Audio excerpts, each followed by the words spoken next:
All right, hey y'all. My name is torrin, greathouse. I won't bore you with a bio. If you want that, you can look me up. If you click on my name through here, there's a link to my website. You can find any information about me you'd like. And so I'm going to be reading from my brand new book, Wound from the Mouth of a Wound. And yeah, I've never been much of one for preambles. I kind of tend to stumble over the talking bit until I get going on the poems. So I'm just going to jump right in. This is the eponymous poem from which the title of the book is drawn. Medusa with the head of Perseus. 1. I do not want to speak about the beginning of this story. Were my scalp a wreath or crown of mouths still, I would not open, but you already know the myth. Rape that made the body punishment for itself too. Instead, begin with the body itself, a kind of ending, a new mythology, the severance of two heads where her thighs meet, no gash, sex mouthed into injury, no coiled viper against her groin. Instead, a pale gap in stone's imagination, a dream my body swallows each pill, a small cut, a slow beheading 3. My mother said that her first crime was beauty, that my father's was how he imagined himself, a god. Call me blood curse, fair hair shriveled and sprouting teeth stain across the temple floor. Do not make me tell this story without a forked tongue. Before me, there was a mother and a god. I mean a man and a choice. Imagine her body, a home. Call my father burglar, my birth a breaking and entering. At least this crime gives name to the shatter, invents a reason for this curse birthed into my body. For, oh, serpent-headed girl, mirror that statues its own reflection, I blink, and all the stonework shatters. I sweep a sea of mirrors into my palm, and suddenly I'm wearing my mother's face, all these failed children sharpened into my skin. The bathroom, a flood of tiny cardinals, cells that divide and twine a scarlet thread slithering down my wrist. 5. My family is the myth of an animal devouring itself. What is an Ouroboros but a body or a story without a beginning or an end? Medusa braids her fingers through her ending soft brown hair and takes off his head. A story swallows its first words, forgets where it is going. My mother disowns me, and suddenly I am a folk tale. Am I the serpent-headed girl, or her endless reflection, or the winged mare burst forth from her blood, child of slaughter, wound from the mouth of a wound? 6. I drag the thread of scarlet feathers from my palm and watch my body's unbraiding, how a gene, when pulled, unravels a child. My DNA, a two-tailed snake swallowing my father's face. I see Perseus's head dangling from Medusa's hand, and no transition like this. To hold a violent man's face in your hands, to set him and his blood is in a form that I invented. It's called the Burning Haibun, and it is a variation of the traditional Japanese haibun form, which is a prose poem followed by a haiku. This adds a stage of erasure before then erasing itself again down into a haiku. And this is what it looks like on the page.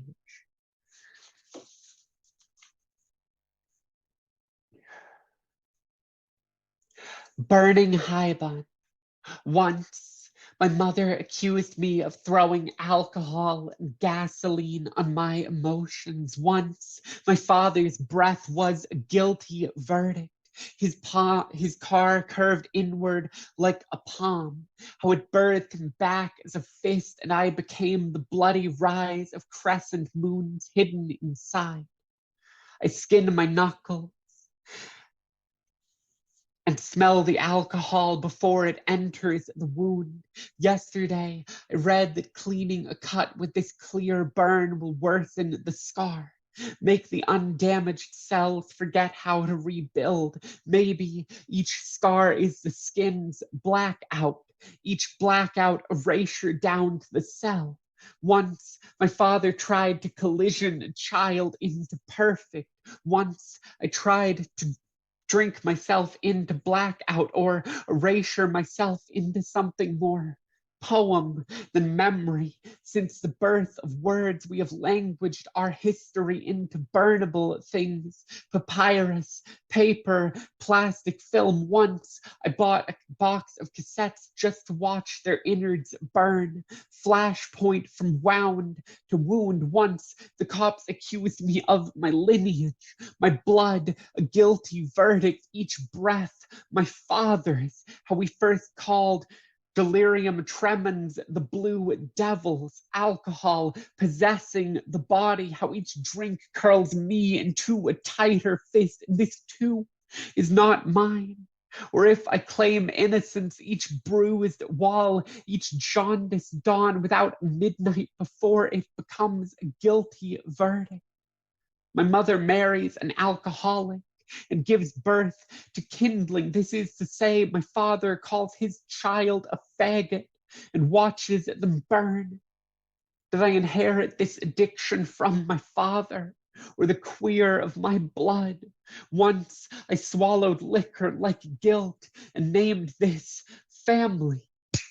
Once my mother accused me of my father's breath, his fist hidden inside. I smell the alcohol, forget how to rebuild each blackout, erasure down to birth of burnable things. Once I just watched the wound accuse me of my blood, my father's, possessing the body, how each drink too is not mine, or I claim guilt.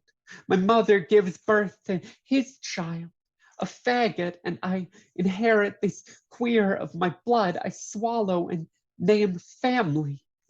Father, hidden in erasure of me, each drink, mine, my faggot blood. This next poem is after Natalie Diaz and is in the abecedarian form, which is a form where each progressive line begins with a letter of the alphabet from A to Z. Abecedarian, requiring further examination before a diagnosis can be determined.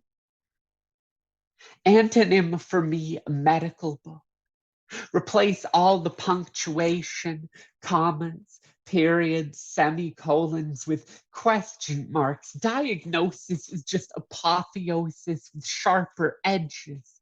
New name for a myth already lived in.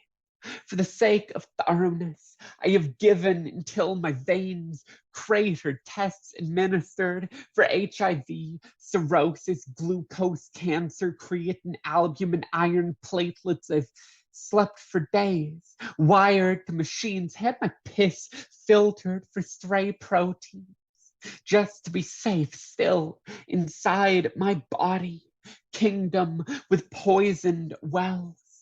I want anything but an elegy lining my bones. I just want to be a question this body can answer.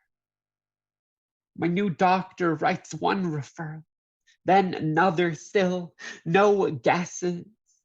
A man in a scowl and lab coat offers more painkillers, suggests PTSD could be the cause of chronic pain.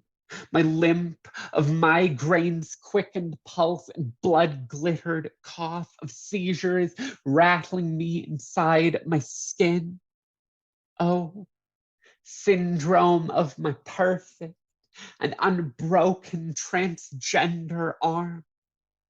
They checked my hormones too. Yes, unfathomable.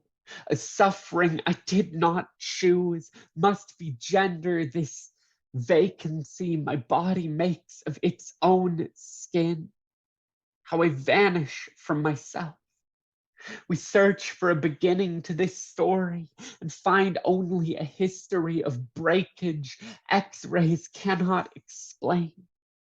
Some girls are not made, but spring from the dirt, yearling tree already scarred from its branches, severance, zygote of red clay that rain washes into a river of blood.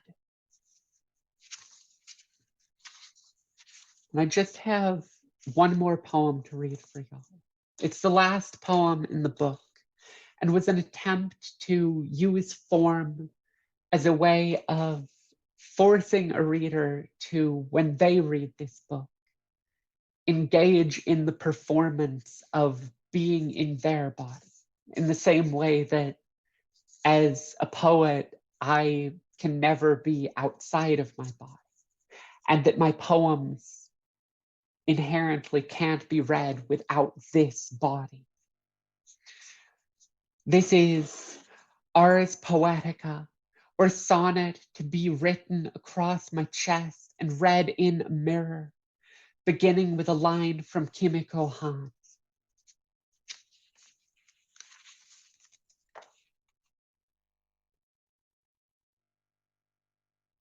I could not return to the body that contained only the literal world. Here, where I cannot say reflect and not suggest, a bending back, where back does not suggest the fractured glass of me.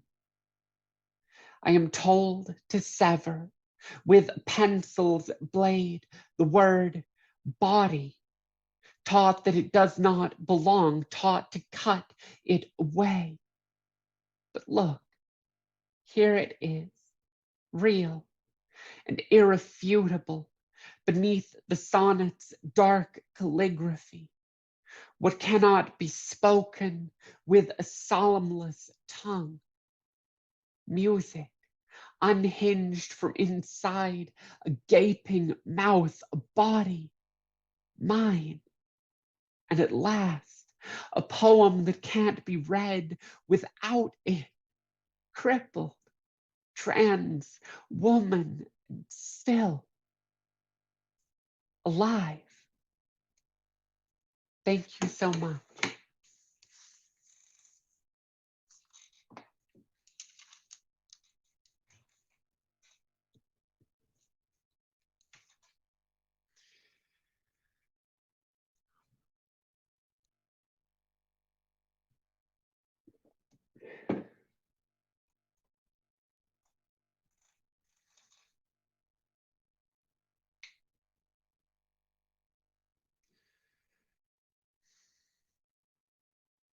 Just to quickly plug my book, I think one of the organizers dropped a link in earlier in the chat, but if you have the money and the time, which I know a lot of us don't have right now, but Wound from the Mouth of a Wound, it is available from Milkweed Editions. And yeah, I really hope that y'all will check it out. Thank you so much for being here.